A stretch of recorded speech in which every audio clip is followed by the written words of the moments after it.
Hello friends. Welcome to Just For You channel. Today I'm showing you 10 amazing flying cars that really existed in top 10 facts. 1. Air Mule. The Air Mule is more like an airborne ambulance than a car, but the idea is still the same. It's being developed by the Israeli company Urban Aeronautics, and its main purpose would be assisting search and rescue missions. While it could feasibly reach the same speeds as a regular helicopter, it uses less than half the airspace, so it can also squeeze into areas that would be impossible for a helicopter. If you've been reading, you can probably tell that it looks a lot like the airgear designs the military tried to hatch in the 1970s. But it has one crucial difference: it's flown remotely. That's right, the Air Mule is unmanned, which either means it's going to be instrumental in saving lives, or based on the way avs have been used in the past taking them. Even so, it won't necessarily be on autopilot. Urban Aero plans to use a remote pilot with flight controls and a bank of monitors to control the Air Mule in real time, a little like the way we might control planes in a complex video game. 2. PAL V1. Bringing some much-needed style to the world of autogyros, the PAL V1 is a Dutch design, which makes some huge changes to the traditional format. For starters, it only has one engine. The power is automatically switched between the tires and the propeller, depending on whether or not it is making contact with the ground. What's especially interesting about the PAL V-craft is that it's only meant to fly below 4,000 feet. 1,200 meter, which essentially means that you don't have to file a flight plan to use it, a huge hurdle for flying cars in modern times. This could well lead to GPS, guided digital corridors, invisible highways in the sky that would allow airborne traffic to remain organized, like cars upon a regular highway. 3. Terrafugia Transition. In 2009, the Terrafugia Transition had its first successful test flight.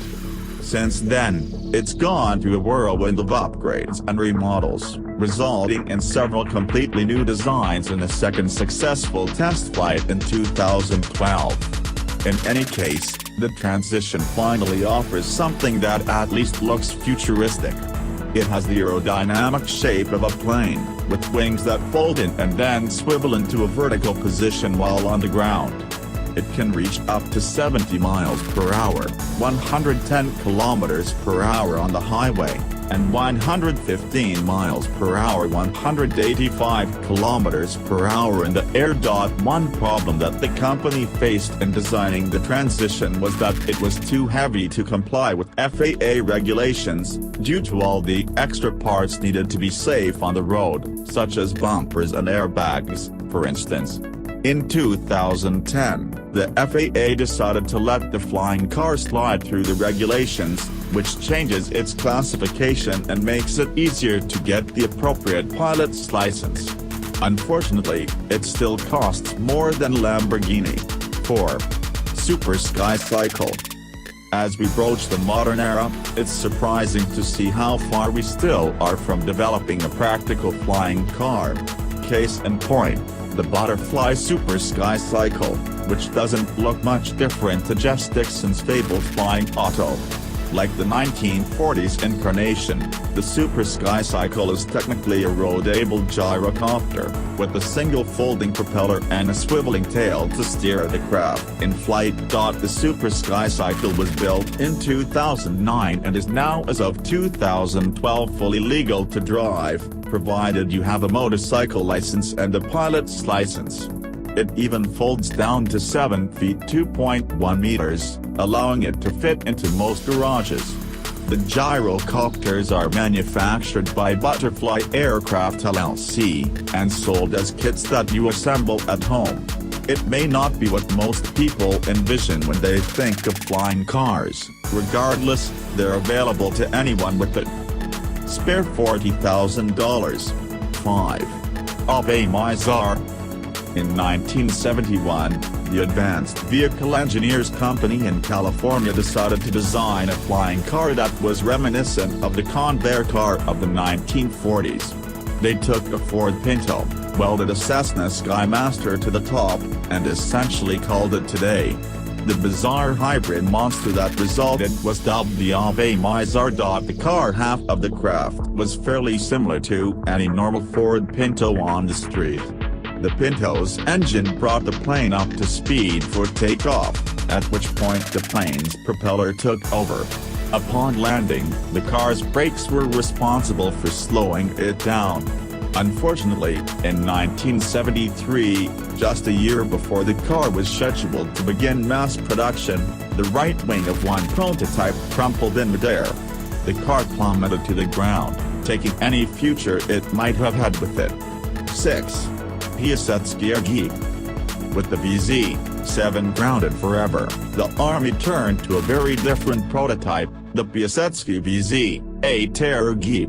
Bear in mind that helicopters had already become popular by this point, but it turned out that the military was interested in something smaller than helicopters, which could be successfully flown with less training. The Air Jeep went through 7 different versions before it was finally deemed unfit for military use, but they all kept the basic design: 2 large vertical propellers in the front and the back of the craft, with a seat in the middle for the pilot and either 3 or 4 wheels for ground use. While the first model was flat, later ones curved upwards at the front and back to form a flattened V shape. The Navy even tried to fit one model with floats, with the hope of using it at sea, but that idea was eventually abandoned, along with the rest of the program. 7. Curtiss Wright DV7. The Curtiss Wright DV7 resulted from one of the first attempts by the U.S. military to get involved in the flying car industry. Ideally, the DV7 was meant to be a type of flying jeep. Like a jeep, it allowed the pilot to maneuver through rough terrain on the ground, but with the not insignificant bonus that it could also fly. It was developed by Curtiss Wright, which, interestingly, formed through the merger of the Wright Company, the Wright brothers, and Curtiss Airplane Glenn Curtiss. Curtiss and the Wright brothers had been fierce rivals during the early days of aviation. The DV7 was designed as a craft, vertical take-off and landing. It flew with the aid of 4 upright propellers, which were positioned behind the cockpit, more or less just an open-air seat.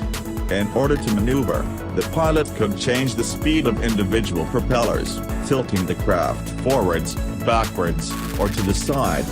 Technical aspects aside, the entire thing was a death trap, since none of the propellers were covered, and in 1960, the Army cancelled the project just 2 years after its commencement.